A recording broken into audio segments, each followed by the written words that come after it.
Bismillahirrahmanirrahim. Assalamualaikum warahmatullahi wabarakatuh. Mahasiswa Prodi Ilmu Hukum, Fakultas Hukum Universitas Buana Perjuangan Karawang. Semoga sesi kali ini lebih banyak lagi yang dapat saya sampaikan. Juga saya berharap lebih banyak mahasiswa juga dapat menyimak materi yang saya sampaikan ini. Di tengah kondisi perkuliahan kita yang dalam masa pandemi ini, kita 100% hanya menggunakan media daring. Mudah-mudahan ini tidak justru menyurutkan semangat Anda untuk tetap belajar secara optimal dalam menggali ilmu khususnya di Fakultas Hukum Universitas Buana Perjuangan Karawang ini. Rekan-rekan mahasiswa, sesi kali ini kita akan membahas tentang liability insurance. Walaupun sebelumnya kita sebenarnya sudah sedikit menyinggung tentang liability insurance atau tentang kaitannya dengan tanggung jawab terhadap pihak ketiga. Kali ini kita akan bahas secara khusus spesifik tentang saya berbagi screen.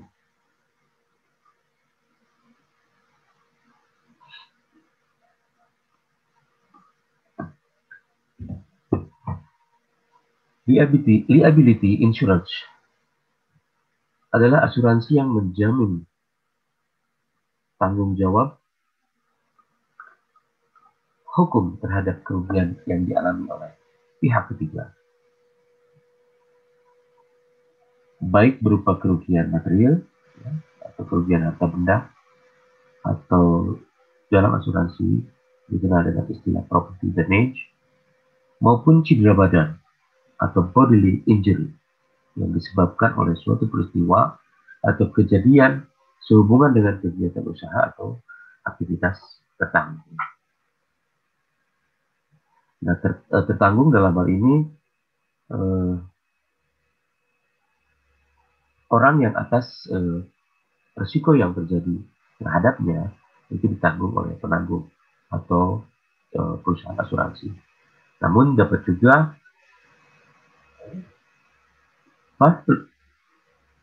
penanggung ini juga tidak hanya melulu harus menanggung risiko yang terjadi terhadap orang, tetapi juga dapat juga menanggung atau menjamin risiko yang terjadi terhadap benda, barang, atau properti yang dimiliki oleh seseorang. Lalu siapakah yang dimaksud dengan pihak ketiga?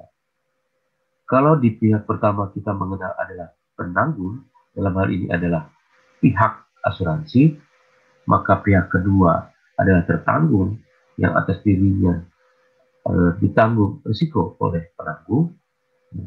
Maka ada pihak ketiga. Pihak ketiga adalah semua pihak di luar pihak pertama dan kedua. Jadi pihak yang bukan termasuk penanggung ataupun tertanggung. Lalu kerugian apa saja yang dijamin oleh penanggung atau perusahaan asuransi? Adalah kerugian yang dialami pihak ketiga, yang dialami bukan oleh tertanggung, tetapi oleh pihak lain, berupa third party property damage, klaim atas kerugian material harta benda yang dialami oleh pihak ketiga, meliputi ganti rugi atas. 1. Biaya perbaikan atau cost of repair. Misalkan karena kegiatan yang dilakukan oleh tertanggung menyebabkan rusaknya kendaraan orang lain, atau rusaknya rumah orang lain, rusaknya pagar rumah orang lain. Nah, itu asuransi dapat memberikan jaminan atas biaya perbaikan atau cost of repair. Lalu yang kedua, biaya pembangunan kembali atau cost of reinstatement. Nah, ini terjadi apabila kerusakan yang timbul itu lebih parah daripada kerusakan yang hanya sekedar dapat direparasi atau diperbaiki. Kalau kendaraan mungkin dimasukkan ke bengkel untuk diperbaiki sehingga kendaraan tersebut bisa kembali beroperasi. Ini kerusakan yang mungkin menyebabkan sebuah rumah sehingga tidak bisa lagi difungsikan menjadi rumah. Kendaraan tidak dapat lagi difungsikan menjadi kendaraan karena kerusakannya relatif lebih berat. Nah, itu juga perusahaan asuransi dapat juga memberikan jaminan atas biaya pembangunan kembali atau cost of reinstatement. Lalu yang ketiga, biaya kehilangan uang sewa. Kalau barang tersebut atau rumah tersebut atau bangunan tersebut itu memiliki nilai ekonomi dan dapat disewakan terhadap orang lain, akibat kerusakan yang terjadi yang diakibatkan oleh tertanggung, itu menyebabkan si pihak ketiga tidak dapat menerima penghasilan dari biaya sewanya, ya, dari penghasilan akibat sewa atau baik itu berupa bangunan atau kendaraan misalkan, sehingga ini menjadikan barang tersebut tidak lagi memiliki nilai ekonomi, maka perusahaan asuransi juga dapat memberikan penjaminan atas biaya kehilangan uang sewa atau loss of rent.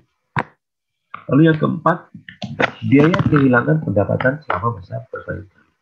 Apabila waktu yang dibutuhkan untuk melakukan perbaikan terhadap benda atau barang tersebut relatif lama dan itu menimbulkan kehilangan pendapatan bagi si pihak ketiga tersebut, maka perusahaan asuransi juga dapat memberikan klausul tambahan berupa biaya kehilangan pendapatan selama masa perbaikan. Nah, keempat komponen ini juga dapat dimasukkan dalam klausul-klausul perjanjian asuransi. Jadi, apakah klausul-klausul ini masuk di dalam perjanjian asuransi atau tidak? Nah, itu yang menjadi persoalannya. Akan tetapi, di sini saya menjelaskan bahwa 4 komponen biaya ini dapat dijamin oleh perusahaan asuransi. Sehingga tertanggung atau pemegang polis itu melakukan negosiasi dengan pihak perusahaan asuransi. Dapatkah mereka menanggung 4 jaminan biaya perbaikan pembangunan atau biaya kehilangan uang sewa atau biaya kehilangan pendapatan selama masa perbaikan atau yang diistilahkan oleh asuransi itu sebagai direct consequential loss. Nah, biasanya itu klausul-klausul tambahan ini juga akan menimbulkan perubahan terhadap nilai premi yang harus dibayarkan oleh pemegang polis atau utang. Selanjutnya, selain tadi dikatakan atau diistilahkan third party property damage atau kerugian material terhadap harta kekayaan atau benda, maka ada juga istilah third party bodily injury atau klaim atas cedera badan. Jadi sekarang bukan properti, bukan benda atau barang, tetapi badan. Nah, itu bisa berupa kematian atau cacat tetap yang dialami pihak ketiga. Nah, adapun jaminan yang dapat saja menjadi klausul dalam perjanjian asuransi yang dapat ditanggung oleh perusahaan asuransi, yang pertama biaya pengobatan atau medical care atau related expenses, biaya pengobatan atau biaya-biaya yang berkaitan dengan biaya pengobatan, related expenses itu. Lalu yang kedua, santunan kematian atau death benefit. Yang ketiga, santunan cacat tetap atau permanent physical disability or disfigurement.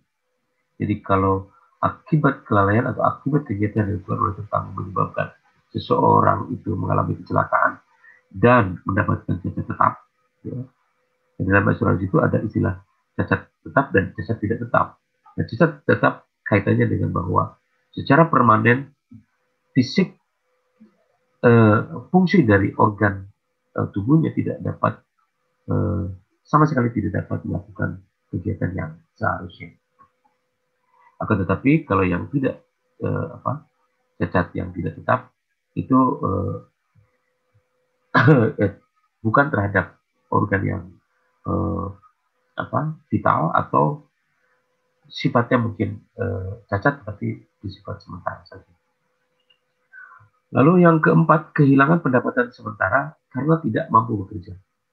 Nah ini mirip-mirip dengan yang terjadi di dalam kerugian yang terhadap harta benda. Kalau dia itu ada kehilangan pendapatan akibat sewa, tapi kalau terhadap manusia, terhadap orang, maka ini ada biaya atas kehilangan pendapatan sementara karena tidak mampu bekerja.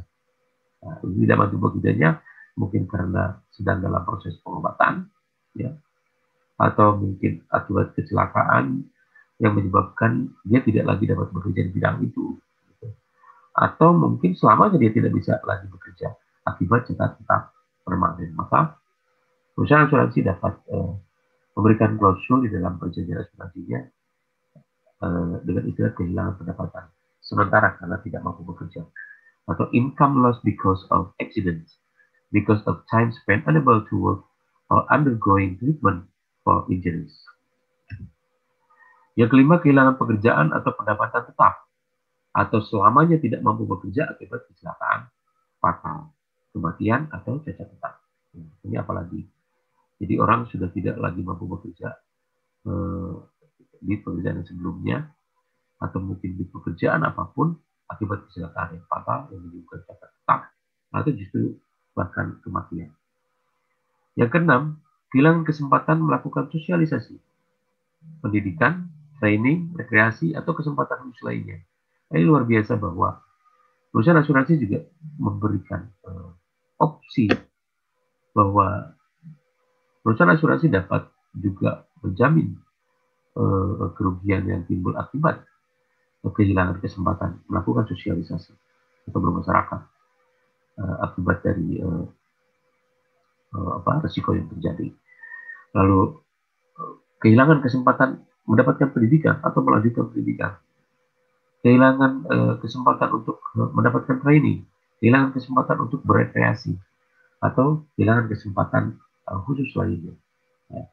Loss of opportunity, social and educational experience, including missed school or training, vacations and recreations, or a special event. Nah,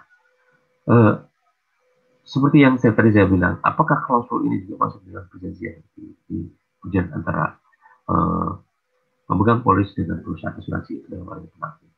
Jadi tidak serta merta otomatis bahwa jaminan-jaminan itu masuk di dalam perjanjian asuransinya secara standar, tetapi ini harus diperjanjikan di dalam perjanjian asuransi bahwa apakah ini termasuk ke dalam beberapa komponen yang dapat dijamin oleh perusahaan asuransi tertuang di dalam perjanjiannya atau tidak. Lalu yang ketujuh, juga perusahaan asuransi juga dapat memberikan jaminan atas kerugian yang bersifat emosional, stres, kehilangan akal, depresi, malu, dan hal-hal lain yang berhubungan dengan kekeluargaan seperti kehilangan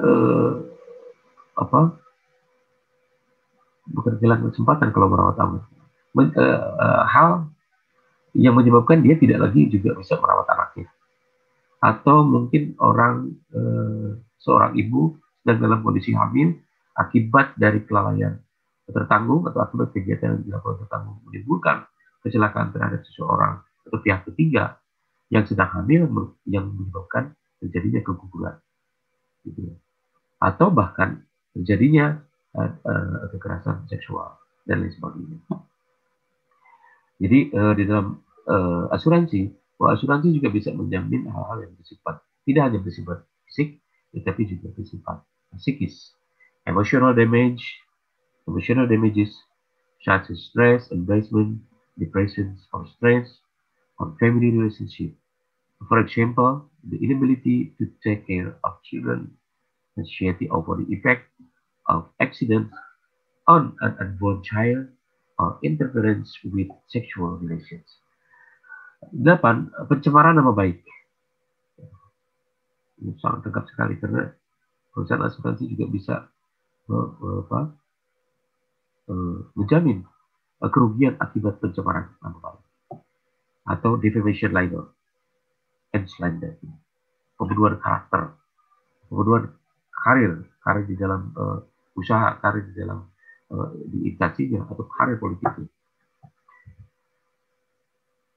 Lalu juga perusahaan asuransi juga bisa menjamin atau bisa memberikan ganti kerugian atas defense cost and expenses.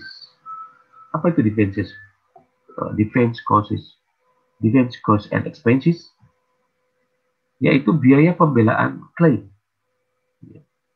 Nah, akibat pihak ketiga itu melakukan pembelaan, menggugat si yang melakukan, si yang berbuat kerugian terhadap dia, dalam hal ini adalah tertanggung, maka dia memerlukan biaya pengacara atau lawyer dalam menjawab somasi atau mewakili perusahaan baik di pengadilan maupun di luar pengadilan, maka itu termasuk biaya yang dapat ditanggung oleh perusahaan asuransi.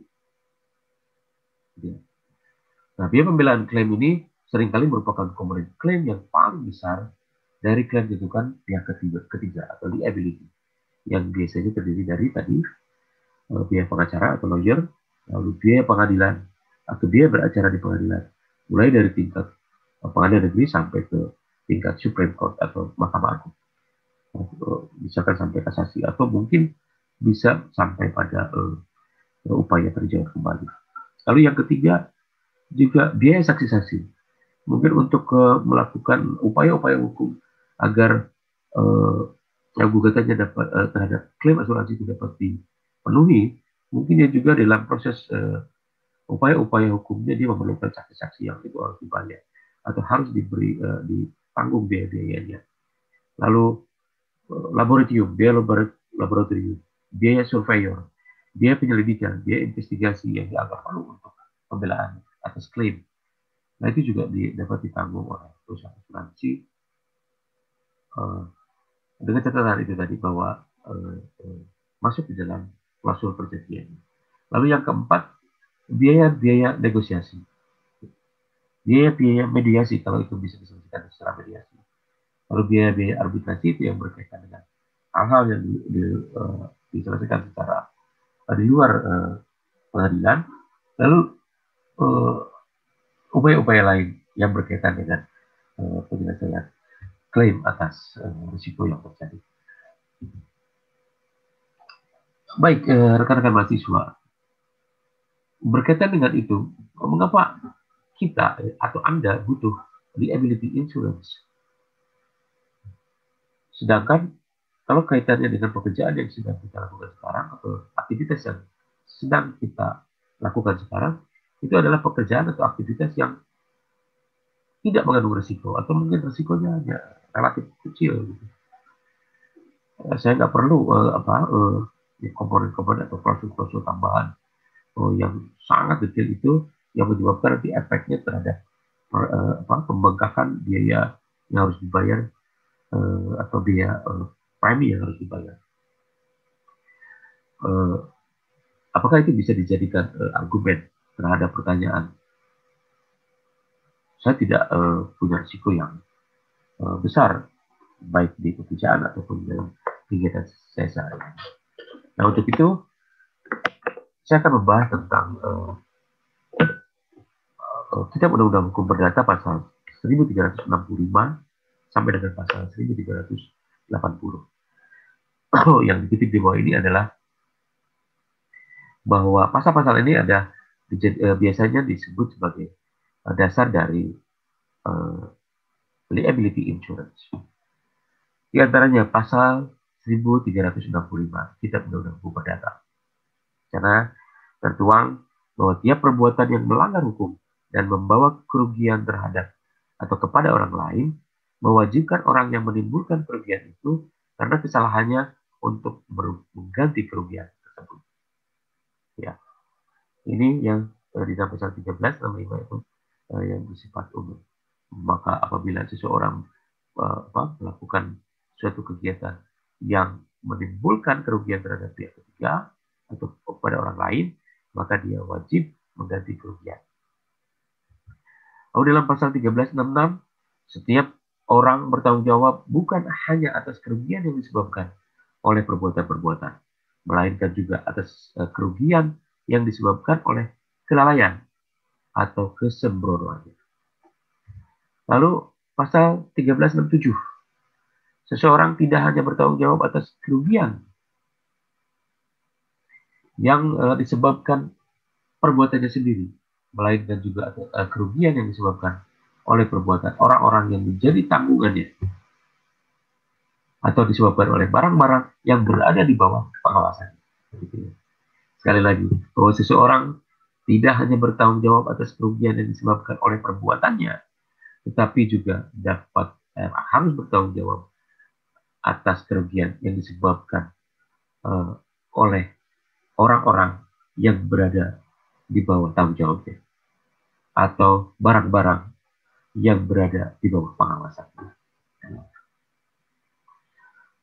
Orang tua dan wali bertanggung jawab atas kerugian yang disebabkan oleh anak-anak yang belum dewasa, yang tinggal pada mereka dan terhadap siapa mereka melakukan kekuasaan orang tua atau wali tersebut.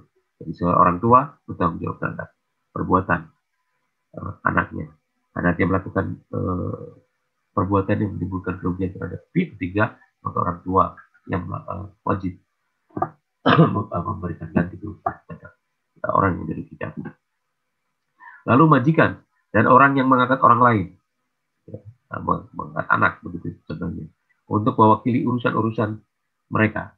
Majikan atau orang yang mengangkat orang lain atau mempercayakan orang terhadap suatu pekerjaan tertentu, ya, mewakili urusan-urusan mereka, maka bertanggung jawab atas kerugian yang disebabkan oleh pelayan atau bawahan yang mereka dalam melakukan pekerjaan yang ditugaskan kepada orang-orang tersebut. Seorang pimpinan memberikan tugas kepada bawahannya untuk melakukan sebuah kegiatan tertentu, lalu akibat kegiatan itu menimbulkan kerugian buat orang lain, maka si pimpinan tersebut juga mempunyai kewajiban untuk mengganti kerugian yang timbul akibat kegiatan tersebut. Guru sekolah atau kepala tukang bertanggung jawab atas kerugian yang disebabkan oleh murid-muridnya atau tukang-tukangnya selama waktu orang-orang itu berada di bawah pengawasannya. Lalu tanggung jawab yang disebutkan di atas berakhir jika orang tua, wali, guru, sekolah, atau kepala tukang itu membuktikan bahwa mereka masing-masing tidak dapat mencegah perbuatan atas mereka, seharusnya bertanggung jawab. Ada pengecualian atas perbuatan-perbuatan yang